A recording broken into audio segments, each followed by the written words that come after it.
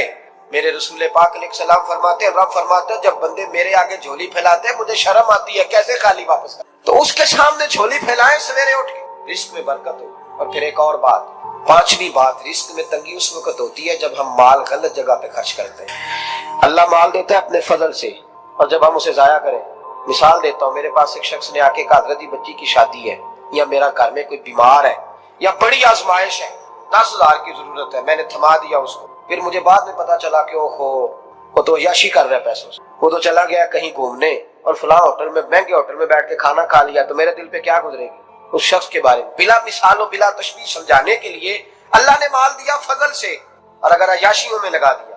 صوفیاء فرماتے ہیں کہ اگر ایک دھیلا تو حرام جگہ پہ خرچ کرے نا، ایک دھیلا، تو 1,00,000 دینار کی برکت تیرے گھر سے اٹھ جاتی ہے، ایک دھیلا حرام جگہ پہ۔ یہ جو گویوں پہ پیسے پھینکتے ہو حلال ہے، چلیں بینڈ باجا تو شادی پہ آپ نے اپنی مرضی سے بند کرنا ہے یا بجانا ہے، لیکن گویوں پہ جو پیسے پھینکتے ہو جائز ہے؟ بولے تو وہ پھر کہتے روتے ہیں بعد میں لوگ کہ پتہ نہیں کیا ہوا، شادی کے بعد پیچھے پیچھے آئے۔ تو میں نے کہا شادی کے بعد اس لیے پیچھے پیچھے ہاتھ ہو گیا کہ شرابیں بڑی پی گئی، شادی تباہی بڑی اتری، تو پھر اللہ کی رحمت ناراض ہو گئی۔ اور اس پر میں قرآن مجید کی آیت پڑھتا ہوں، رب فرماتا ہے وَمَنْ أَعْرَضَ عَنْ ذِكْرِي فَإِنَّ لَهُ مَعِيشَةً ضَنْكًا، بڑی سخت آیت، وَمَنْ أَعْرَضَ عَنْ ذِكْرِي، فرمایا جب تو میرے تذکرے سے، میرے ذکر سے منہ پھیر لیتا ہے، فَإِنَّ لَهُ مَعِيشَةً ضَنْكًا، تو میں تیری معیشت کو، تیرے رزق کو تنگ کر دیتا ہوں، تو تیری زندگانی تنگ ہوتی، اور جس کی زندگی اللہ تنگ کرے اس کی کوئی کھول سکتا ہے؟ کہتے ہیں بڑی جگہوں پہ گیا ہوں، بڑی پھوکے مروائی، بڑے دم کرائے، حالات صحیح نہیں ہوتے، تو مسجد آ کے توبہ کر۔ وہ کہہ رہا فَإِنَّ لَهُ مَعِيشَةً ضَنْكًا، اعلان ہے قرآن پاک کا کہ جب تو میرے ذکر سے منہ پھیرے گا، روٹی میری کھائے اور پیسے لے کے عیاشی کرے، مسجد آئی نہ۔ حکم تو یہ ہے کہ جتنی جتنی نعمت بڑھتی جائے سجدے بڑھنے چاہیے، لیکن ہم لوگ سجدے کم کرتے جاتے ہیں، فرض نماز بھی نہیں پڑھتے، پھر رزق تنگ ہوتا ہے، پھر اللہ کے عدل کا نظام چلتا ہے، پھر خرابی ہوتی ہے۔ اس لیے یاد رکھیں قرآن مجید نے حکم دے دیا کہ اگر چاہتے ہو کہ رزق میں برکت ہو تو پھر رزق دینے والے کے آگے جھک جاؤ، پھر رزق دینے والے کے آگے جھکو۔ تو مالی پریشانی کا بہت بڑا سبب یہ ہے کہ ہم مسجد کی طرف نہیں آتے، دین کی طرف نہیں آتے، پیسہ ناجائز جگہ پہ خرچ ہو۔ آپ یقین کریں مسجدوں کا حال خستہ ہے، مدارس کا حال قابل رحم ہے، قابل رحم حالت ہے مدارس اسلامیہ، اور لوگ پیسہ کہاں خرچ کرتے ہیں؟ میں تو یہ روتا رہتا ہوں، ہر جگہ روتا ہوں، میں دنیا کے کسی پاکستان کے کونے میں بیٹھتا ہوں تو روتا ہوں۔ ایکٹر پل گئے، اور اہل سنت کا تو ویسے اللہ حافظ ہے، قوالوں کی کوٹھیاں دیکھنے کے قابل ہے، اور نعت خواں جو سر سیکھتے ہیں رات کو کہیں بیٹھ کے اور صرف آواز سریلی ہے، ان کے مکان پجاروں دیکھنے کے قابل ہے۔ اور جس شخص نے ساری زندگی رسول اللہ کا دین، ساری زندگی، شیخ الحدیث مزاج کے لوگ ہیں جن کی بیٹیوں کی شادیاں بھی ہونے والی ہیں۔ مدارس کے بچے موٹے کپڑے پہن کے گرمیوں میں گھومتے ہیں، موٹے کپڑے، اور کوئی چودھری اگر کبھی دینے آتا ہے نا کسی مدرسے میں پیسے تو کہتا ہے جی وہ میں نے 50,000 روپیہ خرچ کرنا ہے تو کچھ جگہ کوئی کام بتائے کون سا ہونے والا ہے. میں کہ تو لے جا کہا یہ کام بتائے. اب کسی امام کی بیٹی کی شادی ہونے والی ہے تو پہلے تجھے جا کے بتائیں کہ اس وقت ہم نے خرچ کرنے. کہتے نہیں وہ میرا اعتبار نہیں تو جا دوڑ جا. یہاں کوئی بھوکے ننگے لوگ بیٹھے یہ رسول اللہ کا نام لیتے ہیں اور جو مصطفیٰ کا نام لیتے ہیں رب انہیں اتنا نوازتا ہے کہ کہیں کوئی کمی باقی نہیں رہتی. وہ کمال کر دیتا ہے جب وہ دیتا ہے. دروازہ رسول سے جسے ملتا ہے میرے اعلیٰ حضرت بول کے کون دیتا ہے؟ دینے کو منہ چاہیے. دینے والا ہے سچا، دینے والا ہے سچا. میں بہت دور تھا پنجاب کے کونے میں تو محفل سے فارغ ہوا تو 5,000 کے نا 4 نوٹ ایک چودھری سامنے لہدا کر کے. اس طرح شادیوں پہ نہیں دیتے 2,000 کا بکھرا کرنا نظر آوے انہوں نے دیر نہ لگے کہ 1,000 ہی دے گیا تو لہدا کر کے نا 4 نوٹ. تو یوں کی حضرت صاحب یہ میں نے کہا تو شاید مجھے جانتا نہیں، پتہ نہیں میں کون ہوں. اس نے کہا کیا مطلب؟ میں نے کہا بڑی مسجدوں میں لوگوں نے کہا آ جاؤ. میں نے کہا وہاں رہنا ہے جہاں مسجد بھی ہو اور اللہ کی دی ہوئی عزت بھی. بڑے اداروں میں تو باتیں بڑی سننی پڑتی تو تو سمجھا ہی نہیں ہمیں. تو نے یہ کس طرح کی بات کر دی؟ اس کو اٹھا کے لے جا. غیرت ہے بڑی چیز جہاں نے تگ و دو میں پہناتی ہے یہ فقر کو تاج سردارا. ایک صاحب مجھے ٹیلی فون کر کے کہنے لگے جناب ایک ٹائم چاہیے تھا. میں نے کہا یار سارے وقت اتفاق کی بات ہے کہ 6 7 8 مہینوں قبل لوگ وقت لے لیتے ہیں تو ٹائم نہیں ہے. کہنے لگے میرا تو عمرہ کراندہ بھی ارادہ سی میرا تو میں نے کہا میں نے کبھی خواب میں بھی نہیں سوچا تھا کہ میں مدینے کی اتنی حاضری دوں جتنی میرے رب نے مجھے دلائی ہے. تو مجھے کون سی بات بتاتا ہے؟ یہ تو میرے رب کا فضل ہے. میرا دی گل نہ غریباں دی گل ہے مدینے چ جانا نصیباں دی گل ہے. تو کیسی بات بتاتا ہے کہ تھوڑا سا میں اشارہ دوں گا تو شاید بندہ جو ہے وہ فوری طور پہ پگھل جائے گا؟ ایسا مسئلہ ہی کوئی نہیں. میرے رب کا تو اتنا کرم ہے کہ ہم نے خواب میں بھی نہیں سوچا تھا کہ اتنا نوازے گا. تو یہ لوگ غلط سمجھتے ہیں. میں اپنے مدرسے کے طالب علموں کو کہتا ہوں زندگی میں سب سے اچھا کھانا اللہ تمہیں دے گا اور سب سے زیادہ اچھا کپڑا اللہ تمہیں دے گا، سب سے اچھی گاڑی اللہ تمہیں دے گا. بس ایک شرط ہے ساری زندگی محمد عربی کے وفادار رہنا، رسول اللہ کے نظام سے حضور کے طریقے سے کبھی غداری کبھی نہ کرنا. بڑا نوازے گا اور اتنا نوازے گا تم نے کبھی سوچا بھی نہیں ہوگا. تو یاد رکھیں اللہ رزق میں برکت دیتا ہے لیکن اس وقت جب ہم اپنی زندگی حقیر کرتے ہیں نا. اب جہاں آنے لگا ہوں وہاں آپ کو لانا چاہ رہا ہوں. ہم پتہ کیا کرتے ہیں؟ ہاتھ پھیلاتے ہیں. بڑے رئیس اعظم ہو کے لوگ ہاتھ پھیلاتے ہیں. اگر آپ ناراض نہ ہو تو ایم این اے نے بھی انویسٹر رکھے ہوتے ہیں، ایم پی اے کا بھی انویسٹر، وہ بھی فون کرتا ہے کہ اتنے فلیکس تیرے ذمے، اتنے تیرے ذمے. یہ مت سمجھے کہ مانگنے والا چھوٹا طبقہ ہے. یہاں بڑے لوگ ہیں. یہاں تو پولیس افسر بھی دکان پہ آ جائے تو دکاندار پریشان ہوتا ہے کہ یہ مفت ہو رہا ہے. میرے نبی پاک صلی اللہ علیہ وسلم نے فرمایا جو رب کے بندے ہوں گے ان کے قیامت کے دن چہرے چمک رہے ہوں گے. تو یا رسول اللہ صلی اللہ علیہ وسلم اس کے علاوہ بھی کچھ بندے ہیں. فرمایا لعین عبد الدنیا وعبد الدرہم. فرمایا کچھ دنیا کے بندے ہیں کچھ درہم کے بندے ہیں. ترجمہ یوں کر لو کچھ ڈالروں کے بندے ہیں. یہ حدیث مشکات میں موجود ہے. ڈالر کے، ریال کے، لاکھ کے، کروڑ کے بندے. حضور وہ کون ہے؟ فرمایا لعین عبد الدنیا وعبد الدرہم. جو دنیا کا اور دولت کا بندہ بنے وہ لعنتی ہے، ملعون ہے. یہ خدا کا بندہ رہا ہی نہیں، یہ پیسوں کا بندہ بن گیا ہے، دولت کا بندہ بن گیا ہے. اس کا معیار بدل گیا ہے. حضرت سالم بن عبداللہ بن عمر حضرت عمر فاروق کے پوتے تھے، کعبے کا طواف کر رہے تھے. طواف مکمل ہوا، 8واں استلام کر کے مقام ابراہیم کے پاس نماز پڑھنے لگے تو خلیفہ وقت کا آ گیا، گورنر. السلام علیکم کے بعد اس نے فوراً بات چھیڑی. کہنے لگا حضور کوئی حکم ہو تو بتائیے گا. تو آپ کہنے لگے تو بڑا ہی بیوقوف ہے یار، تجھے کس نے گورنر بنایا؟ بڑا تو بیوقوف ہے، تجھے تو سلیقہ ہی نہیں بات کرنے کا. حضور کیا ہوا؟ فرمانے لگے خدا کے گھر میں آ کے اور کعبے کے سامنے کھڑے ہو کے میں بندوں سے سوال کروں، یہاں کے بھی بندوں سے مانگوں، تو بڑا ہی بیوقوف ہے. سامنے اس کا گھر ہے، سامنے اس کا گھر ہے بیت اللہ اور حجر اسود اور مقام ابراہیم اور مقام ملتزم، اور یہاں بھی میں بندوں سے مانگوں. کہتا ہے مجھے بھی کبھی کسی نے ڈانٹا نہیں تھا، میرے بھی پیروں تک پسینہ نکل گیا. تو میں مسجد الحرام سے باہر نکل کے، یوں سمجھ لیں کہ جب لوگ باب عبدالعزیز سے یا باب فہد سے باہر آ جاتے ہیں، کہتے ہیں باہر نکل کے نا میں کھڑا ہو گیا. میں نے کہا چلو فارغ ہو کے آتے ہیں تو بات کرتا ہوں. حضرت فارغ ہو کے آئے تو میں نے کہا حضور اب تو بیت اللہ سامنے نہیں، اب بھی کوئی سوال کرے. تو فرمانے لگے اچھا ضروری ہے؟ کہا حضور ضروری ہے. تو فرمانے لگے چل پہلے بتا تجھ سے دین مانگوں کہ دنیا مانگوں، بول. تو کہنے لگا حضور میرے پاس تو دنیا ہی ہے، دین تو آپ کے پاس ہے. جب یہ جواب دیا تو حضرت سالم چلنے لگے اور چلتے چلتے فرمانے لگے جا اپنا کام کر، دنیا تو میں نے اس سے کبھی نہیں مانگی جس نے دنیا بنائی ہے. میں نے اس سے نہیں کبھی مانگی تو تو کیا حیثیت رکھتا ہے؟ میں نے تو اس سے بھی جب بھی مانگا ہے یا اس کا قرب مانگا ہے یا اس کے رسول کی غلامی مانگی ہے، تو اس سے نہیں مانگتا جس نے بنائی ہے، تو کیا دے سکتا ہے؟ تیری کیا حیثیت ہے؟ تو بھائی ان لوگوں نے قریب پھٹکنے نہیں دیا، ان کے قریب یہ چیز آئی نہیں، بے نیاز لوگ تھے، توجہ ہی نہیں تھی۔ حضرت محبوب سبحانی غوث اعظم شیخ عبد القادر جیلانی رضی اللہ تعالی، آپ ایک کاروبار بھی کرتے تھے، تو آپ کا کچھ مال آ رہا تھا جہاز کے ذریعے۔ ایک بندے نے خبر دی کان میں، حضور جہاز ڈوب گیا، فرمانے لگے الحمدللہ الحمدللہ۔ ڈوب گیا جناب، یہاں جہاز ڈوب جائے تو بندہ بھی ڈوب جاتا ہے۔ کہتے ہیں صاحب انتقال کر گئے، 10 لاکھ کا نقصان ہو گیا، مال ڈوب گیا پورا جہاز ہی۔ فرمایا الحمدللہ، اور تم نے جلدی کی خبر دینے میں سبق پڑھا رہا تھا، کیوں مجھے دخل اندازی دی تم نے میرے کام میں، کیوں دخل اندازی کی؟ سب الحمدللہ۔ تھوڑی دیر کے بعد اس نے پھر کان میں کہا حضور وہ غلط خبر تھی، جہاز بچ گیا۔ فرمانے لگے الحمدللہ۔ پھر شاگردوں سے کہنے لگے میرا چہرہ دیکھ رہے تھے پہلی خبر کے بعد بھی، اس خبر کے بعد بھی؟ کہا حضور دیکھ رہے تھے۔ فرمایا کوئی تبدیلی تو نہیں آئی؟ کہا حضور نہیں۔ فرمانے لگے شکر الحمدللہ، رب نے میرا دل دولت سے نہیں جوڑا، اپنی ذات کے ساتھ جوڑ کے رکھا ہوا ہے، تبدیلی تو نہیں آئی۔ یہاں تو ٹینشن ہی ٹینشن ہے، ڈپریشن ہی ڈپریشن۔ اور بات کس کی ٹینشن ہے؟ پیسے کوئی نہیں، دولت کوئی نہیں، کوئی چکر چل جائے نا کبھی، اس سے بھی کبھی پوچھ جس کے پاس ہے وہ تجھ سے زیادہ غریب ہے، اس سے کبھی پوچھ وہ تجھ سے زیادہ آزمائش میں ہے۔ غریب شہر تو فاقوں سے مر گیا، لیکن امیر شہر نے ہیرے سے خودکشی کر لی، اس کو بھی تو پوچھ اس کا کیا حال ہے۔ دانش منداں دا کم نہیں، دل دنیا نہ لانا، اس ووٹی کئی خامد کی تے جو کیتا سو کھانا۔ یہ تو کام ہے اس کا، بڑے آئے بڑے چلے گئے، بڑے آئے بڑے نکل گئے، توجہ ہی نہیں، مزاج ہی نہیں۔ حضرت مولا علی شیر خدا، علی المرتضی، امام الاولیاء، صاحب صدق و صفا، داماد مصطفیٰ صلی اللہ علیہ وسلم، اسد اللہ، حضرت علی شیر خدا رضی اللہ تعالیٰ عنہ کوفے کے چوک میں کھڑے تھے تو کہہ رہے تھے یار میری نہ طامت پرانی ہو گئی ہے، یہ میں نے زرہ بیچنی ہے، کوئی بندہ مجھ سے خرید لو تاکہ میں نئی طامت لے لوں۔ تو ایک بندہ کان میں کہنے لگا حضور طامت کے پیسے بھی نہیں۔ فرمانے لگے پیسوں کو چھوڑ، علی کا سینہ دیکھ، اللہ نے ایمان کی دولت سے بھرا ہوا ہے۔ پیسے اہمیت نہیں رکھتے، ان کی وہ اہمیت نہیں جو دنیا نے بنا لی۔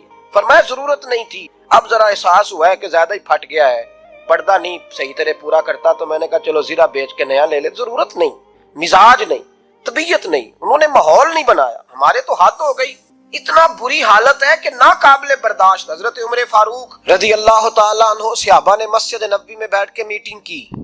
عمر کی تنخواہ بڑی تھوڑی ہے مال غنیمت میں سے، اب تو عمر کے پوتے بھی ہیں، نواسے بھی ہیں، رشتہ داریاں بھی ہیں، تعلق بڑھ گئے ہیں، اور عمر فاروق بوڑھے بھی ہو گئے۔ میٹنگ ہوئی مسجد میں، اس طرح کریں کہ عمر کا کچھ تھوڑا سا نا مشاعرہ، کچھ تنخواہ، کچھ خدمت، کچھ وظیفہ بڑھا دے۔ بات طے ہو گئی، جب مکمل ہو گئی تو کہنے لگے یہ بتاؤ شہر سے بات کس نے کرنی ہے؟ ادھر جائے گا کون؟ پہلے اس کا نام تو بتاؤ، وہاں جائے گا کون؟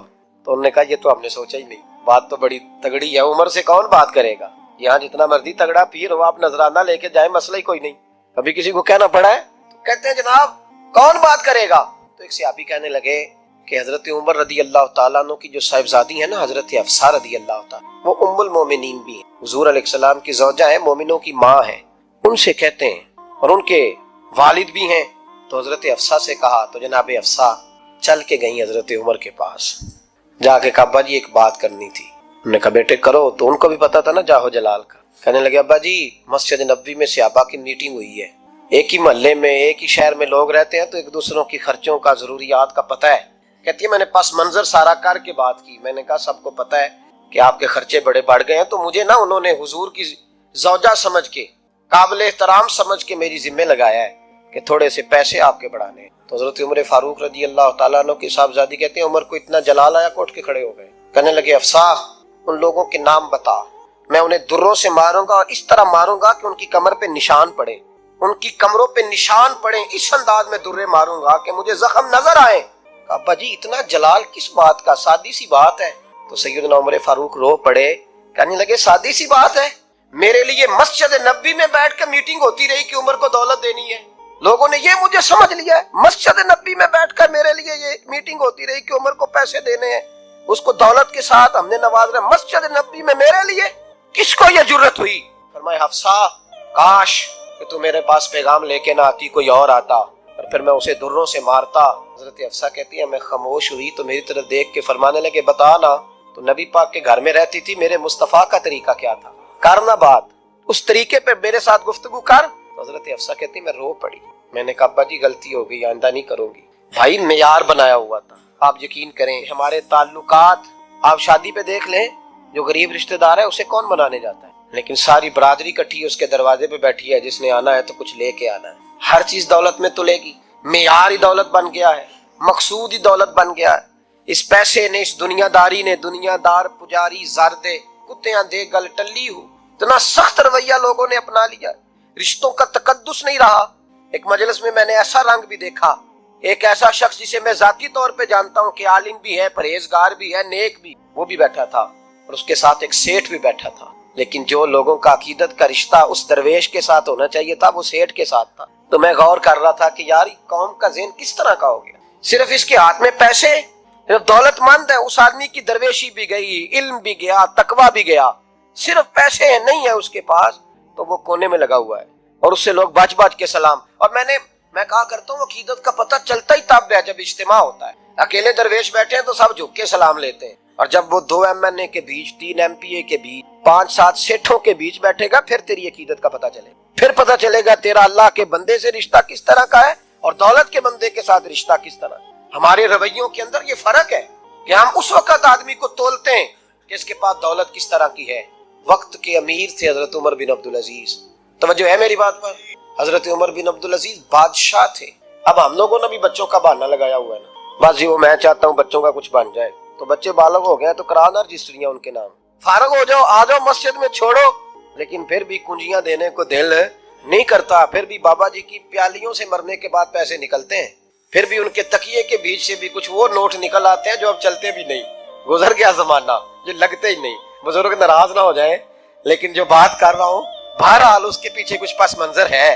یہ بھی بہانہ ہے. بینک بیلنس اپنے نام، زمین جائیداد ساری اپنے نام، اور کمائی کس کے لیے کر رہے ہیں؟ بچوں کے لیے. نام کس کا لے رہا ہے؟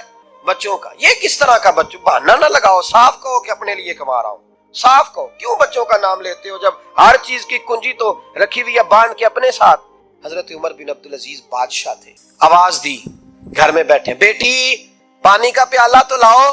بیٹی خاموش ہو. ساتھ والا کمرہ بیٹی کا. پھر آواز دی، بیٹے سن رہی ہو؟ ابا جی سن رہی ہوں. پانی کا پیالہ دینا. بیٹی خاموش ہو گئی. تیسری آواز دی تو زوجہ پانی لے کے آ گئی. میں کہا حضور پانی. حضرت عمر بن عبدالعزیز کو غصہ آیا، کہنے لگے بچے کس لیے ہیں؟ وہ خود کیوں نہیں آئی؟ اب اتنی نافرمان ہو گئی ہے کہ ایک پیالہ پانی کا باپ کو نہیں دے سکتی، کیوں نہیں آئی؟ تو زوجہ کہنے لگی چلیں درگزر کریں. اس نے کہا ابا کو نہیں بتانا، پی لے. کیوں نہیں بتانا؟ بتاؤ کیوں نہیں آئی؟ میں نے اس کو پکارا تھا، تمہیں پکارتا تو تم آتی، تمہیں بتانا پڑے گا. جب بات ذرا آگے بڑھی تو ماں تھی نا، بات بیٹی کی تھی، تو اماں رو پڑی، آنکھوں میں آنسو آئے. کہا کیوں روئی ہو؟ کہنے لگی بیٹی کا پاجامہ پھٹ گیا، دوسرا ہے نہیں، اور آپ لے کے بھی نہیں دیتے. کمرے میں بیٹھ کے تو پاجامہ سی رہی ہے. تو کہہ رہی تھی ابا کو بتانا نا، انہیں تکلیف ہوگی. تو وہ اس کے پاس دوسرا ہوتا تو آ جاتی، ایک ہی تھا تو اس لیے نہیں آئی. حضرت عمر بن عبدالعزیز اٹھے، سر سجدے میں رکھا، کہنے لگے یا اللہ تیرا شکر ہے، تو نے میرے بچوں کو بقدر ضرورت روزی عطا فرمائی ہے. یا اللہ تیرا شکر ہے. ایک روایت میں نے پڑھی، کلیجہ منہ کو آیا. مصطفیٰ کریم بیٹھے تھے تو سیدہ عائشہ صدیقہ رضی اللہ تعالیٰ نے عرض کی یا رسول اللہ صلی اللہ علیہ وسلم وہ دیکھیں سیدہ فاطمہ آ گئی ہیں، وہ دیکھیں بی بی صاحبہ بغیر بتائے آ گئیں. حضرت فاطمہ الزہرا آئی. حضور نے فرمایا فاطمہ بغیر اطلاع کے؟ حضور چھوٹا سا کام تھا. کیسے آئی ہو؟ تو بی بی صاحبہ نے نا، عورتوں کا پلو ہوتا ہے نا چادر کا، پلو کھولا تو ایک روٹی بندھی ہوئی، ایک روٹی چادر میں. یہاں لوگ زیور باندھتے ہیں، دولت باندھتے ہیں. ایک روٹی حضرت فاطمہ نے پلو میں باندھی، کھول کے پیش کی. کہ بیٹے یہ کیا ہے؟ کہ ابا جی کئی دنوں سے گھر میں روٹی نہیں پکی تھی، آج علی کچھ جون لائے تھے، پیسے ہیں، چند روٹیاں بنی ہیں، تو بچوں نے تو کھا لیا، تو میرے سامنے بھی ایک روٹی آئی تھی، میں نے لقمہ توڑا ہے تو مجھے خیال آیا پتہ نہیں مصطفیٰ نے کھایا ہے کہ نہیں کھایا، پتہ نہیں حضور نے روٹی کھائی ہے کہ نہیں، میں لے کے حاضر ہو گئی ہوں، مہربانی فرمائیں. فرمایا بیٹے بیٹھ جا. حضرت فاطمہ بھی بیٹھ گئی. سیدہ عائشہ کہتی ہیں حضور بھی بیٹھ گئے. فرمایا فاطمہ کتنے دنوں سے نہیں کھایا؟ عرض کی حضور 3 دن سے. فرمایا بیٹے میں نے 5 دن سے نہیں کھایا. آ جا. دونوں باپ بیٹی مل کے کھاتے ہیں.